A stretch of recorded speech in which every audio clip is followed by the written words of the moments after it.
신문에서 아주 재미있는 칼럼을 보았습니다. 불교에 관련된 이야기인데 이해를 돕기 위해서 예를 좀 들겠습니다. 조선 500년과 일제 식민지를 거치면서 한국 불교는 쪼그라들었다고 합니다. 그러다가 근대 한국 불교를 다시 일으킨 이가 있었는데 경허선사라고 합니다. 그 경허에게는 아끼는 세 제자가 있었는데 그 중에 수월이라는 스님이 또 다른 제자 망공 스님에게 어느 날 물었다고 합니다. 뜬금없이 숭늉 그릇을 내밀더니 여보게 망공, 이걸 숭늉 그릇이라고 하지 말고 숭늉 그릇이 아니라고도 하지 말고 한마디 똑바로 일러보소. 그랬더니 잠시 이제 침묵이 흐르다가 이 망공 스님이 자리에서 벌떡 일어났다고 합니다. 그리고 방문을 열더니 그 숭늉 그릇을 밖으로 휙 던져 깨뜨렸다고 합니다. 그리고는 아무 일도 없었다는 듯 돌아와 자리에 앉았다고 합니다. 그걸 본 수월 스님이 잘하였소, 참으로 잘하였소, 그렇게 말을 했다고 합니다. 뭘 잘했다는 것일까요? 참 선문답이 어렵습니다. 이런 걸 겁니다. 이걸 숭늉 그릇이라고도 하지 말고 숭늉 그릇이 아니라고도 하지 마라. 여러분, 그런 게 세상에 어디에 있습니까? 그래서 그 그릇을 깨트리는 겁니다. 답이 없는 그 세상을 깨버린다는 거죠. 그 질문을 한 수월의 그 기준, 그리고 수월의 잣대, 수월의 무대를 깨버린다는 겁니다. 그렇게 하니까 새로운 차원, 새로운 무대가 펼쳐졌다는 겁니다. 기존의 세상에 있는 기준이나 잣대나 무대로는 답이 없더라. 그러니 그걸 깨고 새로운 기준과 잣대와 무대를 만드는 겁니다. 새 판을 짜는 거죠. 이 칼럼을 보면서 이런 생각이 들었습니다. 예수님께서 광야에서 사탄으로부터 세 가지 시험을 받으셨습니다. 세 번째 시험이 사탄에게 경배하라. 그리하면 세상을 주겠다. 사탄은 예수님께 세상을 섬기라고 합니다. 하나님 나라에 관심을 가지지 말고 세상 나라에 관심을 가지도록 시험합니다.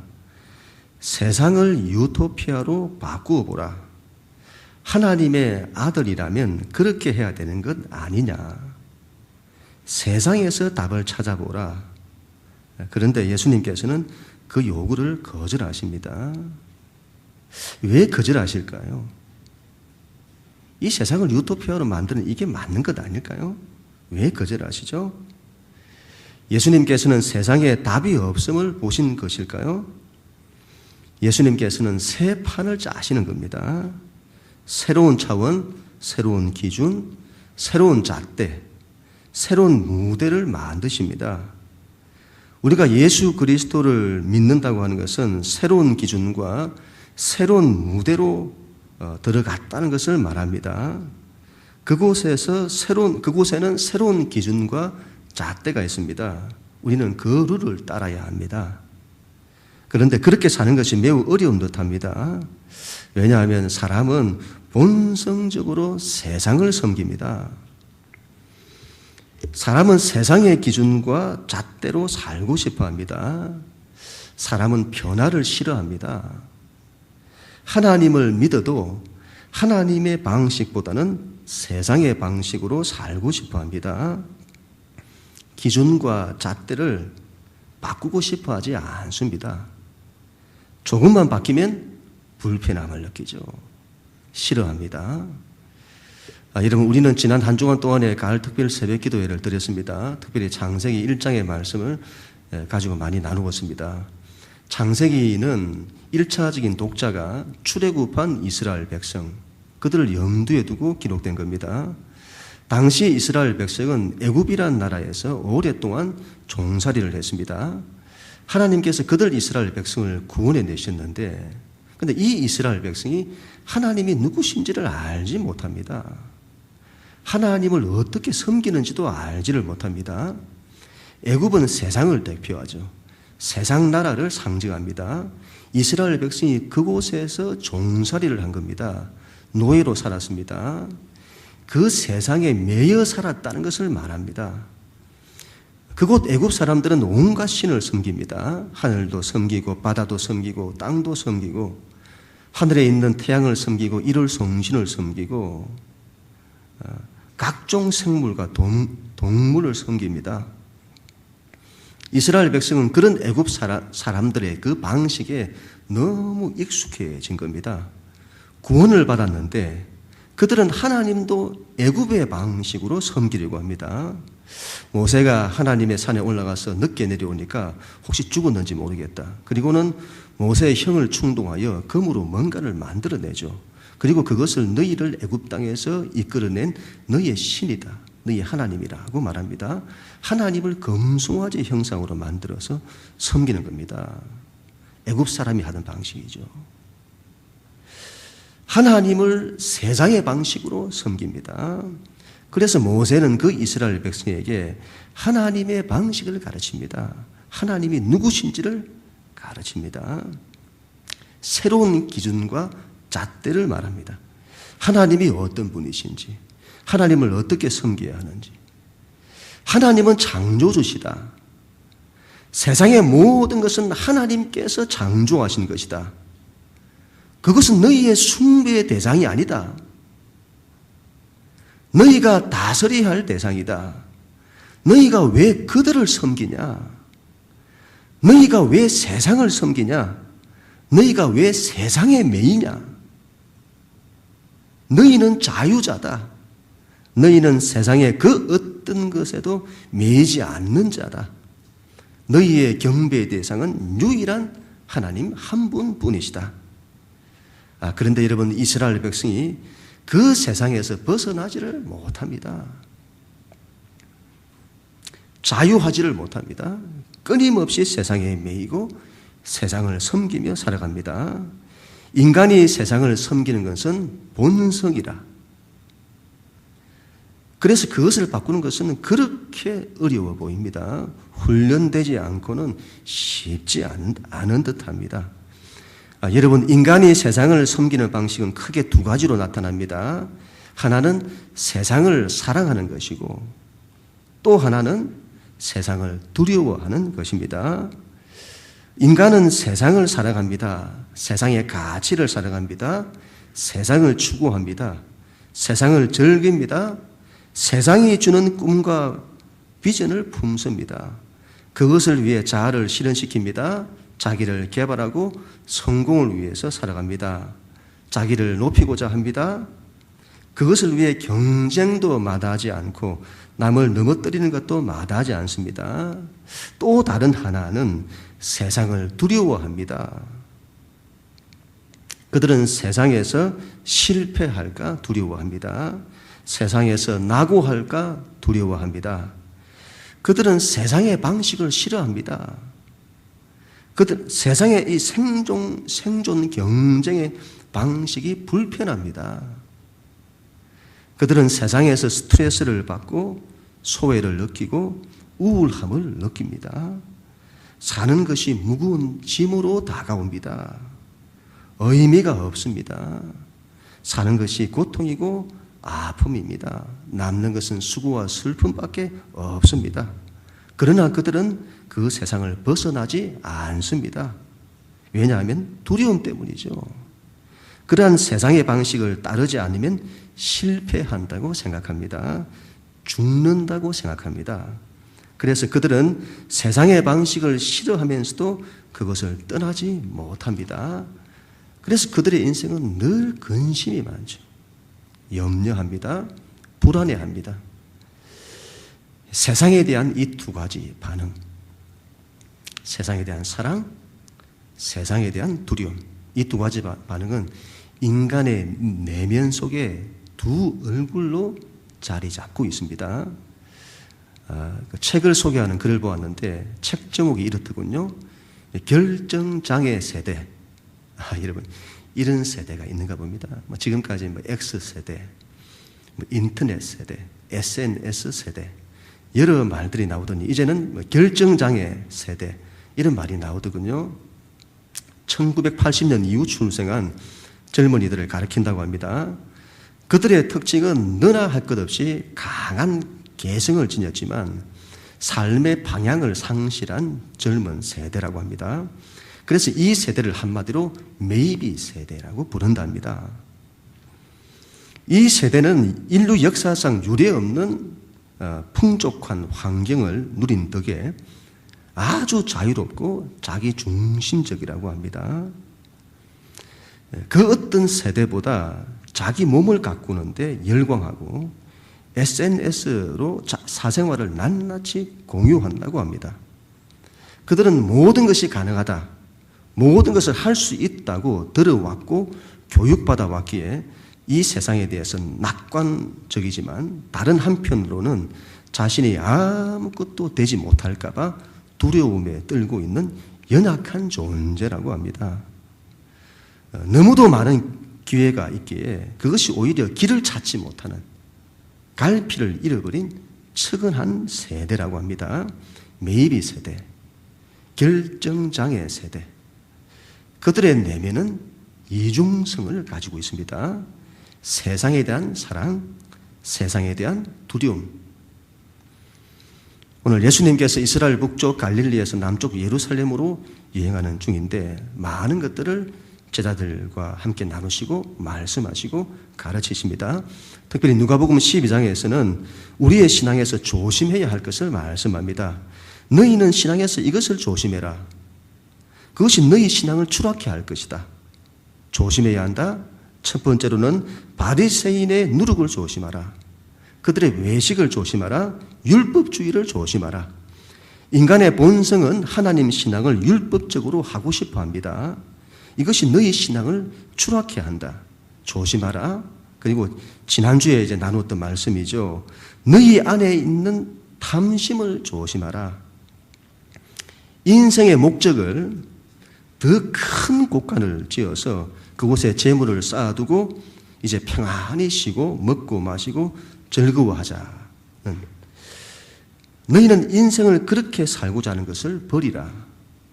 생명이 그 소유의 넉넉함에 있지 않다. 생명이 중요하다. 너희는 그것을 위해서 살아라. 그리고 오늘 또 한 가지를 말씀합니다. 여러분, 오늘 우리가 기억해야 할 것은 지난주에 나눈 말씀과 이번 주에 나눌 말씀은 서로 쌍을 이루고 있다는 겁니다. 이 두 가지는 우리의 신앙을 추락케 하는 것인데 중요한 것은요, 이 두 가지가 다 세상을 섬기는 데서 오는 것이라는 겁니다. 하나는 세상을 사랑하는 것에서 오고 또 하나는 세상을 두려워하는 것에서 옵니다. 지난주에 나누었던 것이 세상을 사랑하는 데서 나오는 것이라면 이번 주에 나눌 말씀은 세상을 두려워하는 데서 나오는 말씀 것입니다. 이 두 가지를 조심하라. 예수님이 이렇게 말씀하시죠. 22절. 또 제자들에게 이르시되 그러므로 내가 너희에게 이르노니 너희 목숨을 위하여 무엇을 먹을까? 몸을 위하여 무엇을 입을까? 염려하지 말라. 너희는 목숨을 위하여 무엇을 먹을까? 몸을 위하여 무엇을 입을까? 염려하지 마라. 예수님께서는 이 말씀을 제자들에게 하십니다. 예수님께서 앞의 말씀은 모든 무리들에게 하셨습니다. 너희가 세상을 사랑하지 마라. 세상에서 더 큰 곳간을 짓고 평안히 먹고 마시고 즐기며 살자는 것으로 인생을 살지 마라. 그 세상에 대한 모든 탐심을 버리라. 예수님께서는 그런 말씀을 모든 무리에게 하셨습니다. 그러나 오늘은 그 시선을 제자들에게 돌려 그들에게 말씀하십니다. 너희는 세상에 대하여 두려워하지 마라. 무엇을 먹을까? 무엇을 입을까? 염려하지 마라. 예수님께서 왜 이 오늘 말씀을 모든 무리에게 하시지 않고 제자들에게 하시는 것일까요? 왜 제자들에게 하실까요? 이렇게 생각이 됩니다. 오늘 하시는 이 말씀은 세상 사람들이 받을 수 없는 말씀이다. 그들이 감당할 수 있는 일이 아니다. 오늘 말씀은 믿는 자들에게 해당되는 말씀입니다. 그래서 예수님께서 제자들에게 말씀하시는 겁니다. 지난주에 예수님이 하신 말씀에 대하여 믿는 우리들은 이렇게 반응할지 모르겠습니다. 예수님, 저희는 세상을 사랑하지 않습니다. 세상에서 더 큰 곳간을 짓고 먹고 마시고 즐기며 살자. 그러한 것을 인생의 목적으로 삼지 않습니다. 우리는 우리 안에 있는 탐심을 내려놓습니다. 예수님을 믿는다고 하면서 그렇게 살면 안 되죠. 예수님, 너무 걱정하지 마세요. 우리가 그런 일에 실족하지 않을 겁니다. 여기에 대해서 예수님께서 이렇게 말씀하시는 듯 합니다. 그래, 그런 점은 너희가 잘 하는구나. 그런데 너희가 다른 문제로 실족하는구나. 너희가 세상을 사랑하지 않는데 세상을 두려워하는구나. 더 큰 곳간을 지어서 먹고 마시고 즐기며 사는 것을 목적으로 살지는 않는데 너희가 세상에서 무엇을 먹을까 무엇을 입을까 하는 문제로 걱정하고 염려하는구나. 너희가 그 문제로 넘어지는구나. 세상 사람들이 그렇게 하는 것은 당연합니다. 세상의 사람들은 그 문제를 벗어날 수 없습니다.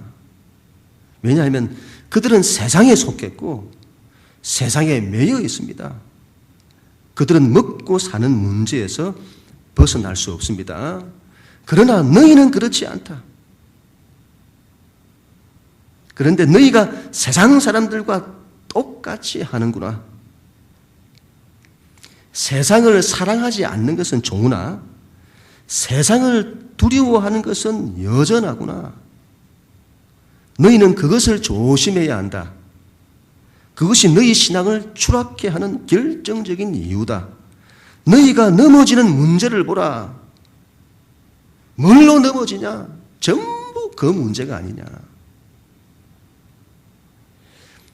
여러분, 세상의 자연인은 세상에 매이고 세상에 먹고 사는 문제에 매이고 그것을 위해 살아갑니다. 그들은 세상에 대한 두려움에서 벗어날 수 없습니다. 인간은 그 근본이 불안한 존재입니다. 하나님을 떠난 인간은 본성에서부터 결핍을 느낍니다. 하나님을 잃었기 때문에. 결핍된 존재.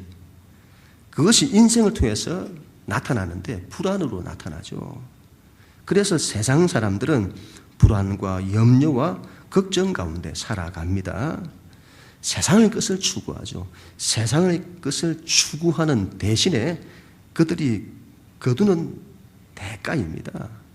걱정과 염려와 불안. 늘 걱정하죠. 불안과 염려에서 벗어날 수 없습니다. 문제는 믿는 자들이 그렇게 하는 겁니다. 세상을 두려워하는 겁니다. 먹고 사는 문제에 매여 불안하고 염려하며 사는 겁니다. 그 문제로 넘어지는 겁니다. 예수님 말씀하시죠? 사람의 생명이 그 소유의 넉넉함에 있지 않다. 인생에서 중요한 것은 생명이다. 소유의 넉넉함이 아니라 생명이다. 너희는 생명을 위해서 살아야 한다. 그 생명은 무엇을 먹을까, 무엇을 입을까 하고는 별 상관이 없다.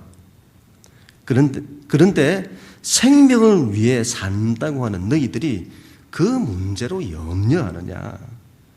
너희는 생명을 위해서 아무것도 해주지 못하는 먹고 사는 문제로 염려하지 말고 하나님 나라와 그 의를 위해서 살아라. 너희가 걱정을 해야 한다면 그 문제로 걱정을 해라. 너희가 염려를 해야 한다면 그런 문제로 염려를 해라. 제자들에게 주시는 말씀입니다. 믿음이 없는 사람은 이 문제를 감당할 수 없습니다. 믿는 자들에게 주시는 말씀입니다. 24절 까마귀를 생각하라. 심지도 아니하고 거두지도 아니하며 골방도 없고 창고도 없으되 하나님이 기르시나니 너희는 새보다 얼마나 더 귀하냐. 하늘에 나는 새를 보라. 심지도 않고 거두지도 않는다. 그들이 내일을 염려하더냐? 더 큰 곡간을 지어서 곡식을 저장하고 10년, 20년 평생 먹을 것을 저장하자 그렇게 하더냐? 내일 굶어 죽으면 어떻게 하지? 그렇게 염려하더냐? 하루하루 일용할 양식으로 살지 않더냐? 자연의 세계가 그렇지 않더냐? 하물며 너희일까 보냐? 너희는 그들보다 더 귀하지 않더냐? 하물며 하나님의 나라와 의를 위해서 사는 너희일까 보냐? 하나님을 믿는 신앙과 믿음의 길을 걷는 너희일까 보냐? 십자가의 길일지라도 마다하지 않고 그 길을 가는 너희일까 보냐? 왜 무엇을 먹을까 하는 문제로 염려하느냐? 27절, 28절 백합화를 생각하여 보라. 실도 만들지 않고 짜지도 아니하니라. 그러나 내가 너희에게 말하노니 솔로몬의 모든 영광으로도 입은 것이 이 꽃 하나만큼 훌륭하지 못하느니라. 오늘 있다가 내일 아궁이에 던져지는 들풀도 하나님이 이렇게 입히시거든 하물며 너희일까 보냐? 믿음이 작은 자들아. 들의 백합화를 보라. 그 백합화가 자기 외모를 위해 실을 만들고 옷을 짜고 그렇게 하면서 무엇을 입을까 걱정하더냐? 들의 백합화가 매일 거울 앞에 서서 오늘 무엇을 입을까? 내가 어떤 꽃으로 필까? 색깔은 뭘로 할까? 그런 걸로 걱정하더냐? 솔로몬의 입은 영광으로도 이 꽃 하나만 갖지 못하다. 하나님께서 때마다 입히시지 않더냐? 때마다 꽃이 피게 하시지 않더냐? 하물며 너희일까 보냐? 믿음이 작은 자들아. 여러분, 이스라엘 백성이 애굽에서 구원을 받았을 때였습니다. 하나님께서는 그들을 애굽에서 이끌어내어 약속의 땅 가나안 땅으로 인도하시기를 원하셨습니다. 하나님께서는 이스라엘 백성을 구원하여 약속의 땅으로 인도하고 그곳에서 안식과 복을 누리도록 계획하셨습니다. 하나님께서는 그 일을 위해 그들을 애굽에서 구원해 내신 것이죠. 하나님께서 그들을 중간에 포기하시거나 그들을 버리시기 위해서 그렇게 하신 것이 아닙니다. 이스라엘 백성은 약속의 땅에 들어갈 때까지 하나님이 지켜내실 것입니다. 하나님께서는 이스라엘 백성에게 너희가 그와 같은 믿음을 가지고 너희 평생을, 인생길을 약속의 땅, 하나님 나라를 바라보며 살라고 하십니다. 그런데 이스라엘 백성이 이 하나님을 믿지를 못합니다. 광야로 인도를 받았는데 당장 먹고 사는 문제로 걱정하고 염려합니다. 하나님께서 하늘에 만나를 내리시죠. 그리하여 먹고 사는 문제로 염려하지 말고 하나님 나라와 의를 위해 살도록 하셨습니다. 그런데도 이스라엘은 그 하나님을 믿지 않습니다. 그들은 더 큰 곡간을 원합니다. 예수를 믿었는데 왜 더 큰 곡간을 주지 않느냐고 불평합니다. 왜 10년, 20년, 아니 평생을 먹을 것을 주시지 않냐고 합니다. 내일 굶어 죽으면 어떻게 하냐? 내일 만나가 내리지 않으면 어떻게 하냐? 염려합니다. 그리고 하나님을 의지하지 않습니다. 세상의 방식을 따라 살고자 합니다. 이스라엘이 추락한 것은 다른 것이 아닙니다. 이 세상에서 먹고 사는 문제로 추락합니다. 예수님 말씀하시죠. 사람이 떡으로 사는 것이 아니다. 하나님의 입에서 나오는 말씀으로 산다. 너희는 하나님의 말씀을 의지하고 하나님 나라와 의를 위해서 살아라. 그리하면 하나님께서 너희를 지키실 것이다. 하나님께서 너희를 보호하실 것이다. 왜 이것을 믿지 못하느냐? 29절 30절 너희는 무엇을 먹을까 무엇을 마실까 하여 구하지 말며 근심하지도 말라. 이 모든 것은 세상 백성들이 구하는 것이라 너희 아버지께서는 이런 것이 너희에게 있어야 할 것을 아시느니라. 다만 너희는 그의 나라를 구하라. 그리하면 이런 것들을 너희에게 더하시리라. 너희는 무엇을 먹을까 무엇을 마실까 하는 문제로 근심하지 말라. 이 모든 것은 세상 백성이 구하는 것이다. 그러한 삶의 태도는 세상 사람들이 사는 모습이다. 그들은 그것이 전부다. 그들은 본성적으로 세상을 사랑하고 세상을 두려워한다. 그들은 세상의 방식에 순종하지 않으면 죽는 줄로 안다. 너희는 그렇지 않다. 너희는 그들과 다르다. 삶의 방식이 다르다. 세상이 두려우냐? 세상의 방식을 따르지 않으면 실패할 것 같고 죽을 것 같으냐? 그렇지 않다. 하나님이 지켜내신다. 세상이 무엇을 먹을까, 무엇을 마실까 하는 문제로 사는데 얼마나 허무하냐. 그렇게 사는 게 얼마나 공허하냐. 여러분, 우리가 세상을 보면 세상은 질서가 잡히고 도덕도 있고 문명도 발달하고 얼마나 살기 좋아 보이는지요. 그냥 세상을 보면 세상은 유토피아처럼 보입니다. 그러나 세상에는 생명이 없습니다. 가장 중요한 것이 결핍되어 있습니다. 마치 가나 혼인잔치에 포도주가 부족한 것과 같습니다.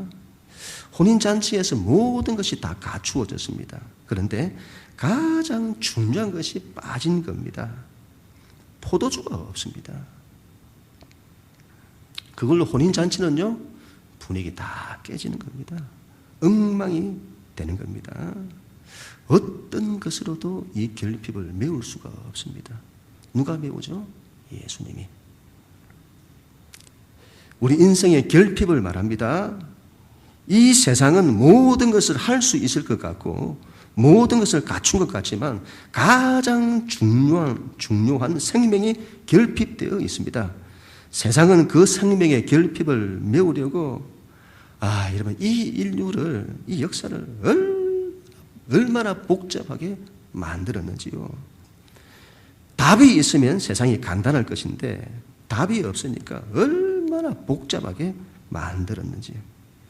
엉뚱한 데서 답을 찾고 엉뚱한 것을 구하고 엉뚱한 것을 두드리고 하나님의 영역까지 도전하고 얼마나 높이 쌓아 올리려고 하는지요. 세상이 얼마나 복잡하게 얽혀 있는지요. 세상은 혼돈과 공허와 어둠이 깊음 위에 있습니다. 그 세상에 빛이 비추어야 합니다. 아니, 빛이 어둠 가운데 비추었습니다. 그런데 어둠이 알지를 못합니다. 세상이 알지를 못합니다. 바로 예수 그리스도, 그분이 빛이죠. 그분이 생명입니다. 우리 믿는 자들은 그분의 복음을 통해 이루신 하나님의 나라와 그 의를 위해서 살아야 합니다. 거기에 생명이 있습니다. 마지막으로 예수님 이렇게 말씀하시죠. 33절, 34절. 너희 소유를 팔아 구제하여 낡아지지 아니하는 배낭을 만들라. 곧 하늘에 둔 바 다함이 없는 보물이니 거기는 도둑도 가까이 하는 일이 없고 좀도 먹는 일이 없느니라. 너희 보물 있는 곳에는 너희 마음도 있느니라. 너희는 소유를 팔아 가난한 자들을 구제하라. 너희는 인생에서 더 큰 곳간을 짓는 데 인생의 목적을 두지 말고 이웃을 사랑하고 그들을 살리고 섬기고 그들을 구제하는 위해서 살아라. 너희는 낡아지지 아니하는 배낭을 만들라. 여기서 배낭이란 돈지갑, 돈주머니를 말하죠. 전대를 말하는 겁니다. 더 큰 곳간을 짓는 것이 아니라 너희는 곳간을 풀어서 다른 이들을 살리고 구제하는 일을 위해 살아라. 그 일은 하늘 창고의 보물을 저장하는 것과 같다. 너희는 이 세상에서 더 큰 곳간을 짓고 그 창고에 보물을 쌓아두려고 하지 말고 이 세상에서 이웃을 위해서 곳간을 푸는 자로 살아라. 그것이 하나님 나라의 창고에 보물을 쌓는 것이다. 너희는 이 세상에 대하여 부요한 자가 되지 말고 하나님 나라에 대하여 부요한 자가 되라. 너희 보물이 있는 곳에 너희 마음도 있다. 너희 보물이 무엇인지에 따라 모든 것이 결정된다. 너희 보물이 무엇이냐? 너희는 인생에서 무엇을 보물로 삼느냐? 너희 보물이 세상이냐? 하나님 나라냐? 하나님 나라와 그 의를 구하는 것이 너희 보물이냐? 세상 나라와 그 의를 구하는 것이 너희 보물이냐? 그것으로 너희 인생이 결정될 것이다. 일체 유심초라 하지 않더냐? 모든 것이 마음에서부터 출발한다. 너희의 마음이 어디에 있느냐? 너희의 마음이 어디에 있냐? 그 너희 보물을 보면 안다. 너희가 무엇을 보물로 삼고 있는지 그걸 보면 안다. 세상이 더 크게 보이냐? 하나님이 더 크게 보이냐? 네가 어디에 보물을 두느냐에 따라서 너는 사는 거다. 세상을 보물로 여기면 너는 그것에 마음을 두고 그것을 섬기며 산다. 너희 인생은 그것으로 결정된다. 너희는 그 세상의 마음이기 때문에 그 세상을 사랑할 것이고 또한 그 세상을 두려워할 것이다. 너희는 그 세상이 주는 대가를, 열매를 거둘 거다. 걱정과 염려와 불안 속에 살아갈 것이다. 하나님 나라를 보물로 여기면 너는 거기에 마음을 두고 있기 때문에 그것을 위해 산다. 너희는 그 하나님 나라가 주는 사랑과 평안과 안식과 복을 누리며 살 것이다. 너희 보물이 무엇이냐? 올해 들어서 제가 이제 결심한 것이 있습니다. 작년 하반기부터 하나님 나라 이 선교에 대한 것들을 듣고 배우면서 하나님이 주신 그 마음이라고 여겨집니다. 신앙의 본질이 무엇인지를 보게 하시더군요. 목회의 본질이 뭐냐? 그런 점을 보게 하시더군요. 이전에 한 몇 년 동안 복음에 대해서 많은 관심을 가지고 하나님의 사랑과 그 은혜의 자리로 늘 들어가고자 했는데 그때 하나님이 참 그런 마음들을 많이 부어주셨습니다. 그런데 이 하나님 나라 비전을 보면서 그 부분이 더 분명해지더군요. 이렇게 결심이 되었습니다. 하나님, 인스턴트 목회를 하지 않게 해 주십시오. 인스턴트 목회, 이 프로그램 목회. 여러분, 인스턴트 음식이 얼마나 맛있는지요. 라면, 커피, 과자, 얼마나 맛있는지요. 거기에 길들여지면 끊지를 못합니다. 그러나 인스턴트 음식은 언젠가는 끊어야 하는 겁니다. 왜냐하면 건강에 좋지 않습니다. 교회 건강에 좋지 않습니다. 인스턴트 목회. 하나님 본질적인 목회를 하게 해주십시오. 하나님 가두리 목회를 하지 않게 해주십시오. 교인들을 가두어서 내 교회 만들려고 하는 내 목회를 하지 않게 해주십시오. 하나님, 교인들이 하나님 나라를 바라보고 하나님 나라를 위해서 살게 해주십시오. 하나님, 하나님의 목회를 할 수 있게 해주십시오. 교회가 크나 작으나 연연해하지 않고 하나님이 하시고자 하시는 그 일에 내가 있게 해주십시오. 하나님 목회를 하게 해주십시오. 거기에 마음을 두게 해주십시오. 저는 지금까지 하나님의 약속과 뜻 가운데서 목회를 하고 있었다고 생각을 했습니다. 그런데 돌이켜보니 내 목회를 하려고 했던 건 아닌가 그런 생각이 들더군요. 하나님의 약속과 뜻이라는 그 이름 하에, 미명 아래 내 교회, 내 목회를 위해 살지 않았는가? 주님의 교회, 주님의 목회가 아니라 그런 마음이 들더군요. 내 교회, 내 목회를 하니까 거기에 자유함이 없더군요. 늘 불안과 염려가 있더군요. 실패에 대한 두려움이 있더군요. 내일에 대한 염려가 있더군요. 그래서 낙심이 찾아오고 좌절감이 찾아오고. 그런데 하나님 목회에 대해서 결심을 하고 난 이후부터 자유함이 일어나더군요. 목회를 내가 하려고 하니까 염려하고 불안했는데 목회를 하나님이 하시는 것으로 하니까 그곳에 자유와 평안이 있더군요. 그때 깨달았습니다. 예수님께서 왜 하나님의 나라와 의를 구하라고 말씀하셨는지를 알게 되었습니다. 그게 우리를 자유케 하더군요. 자유케. 하나님 나라를 구하는 게 우리를 자유케 하더군요. 우리로 하여금 세상을 이기게 하는 그 힘이 거기서 나오더군요. 세상을 두려워하지 않고 현실에서 일어나는 이런저런 바람과 파도, 그런 것들이 일어나면 염려하고 불안해하는데, 그렇지 않고 그 세상을 현실의 바람과 파도를 이기게 하더군요. 여러분, 제가 여러 번 여러분 가운데 강조를 합니다마는 우리의 신앙은 현실에 발을 딛고 서야 합니다. 신앙의 길에 바람과 파도가 없다, 그런 건 없습니다. 이런 것이 없어야 하는데 왜 있습니까? 신앙을 그렇게 이해를 하면 그때부터 실족합니다.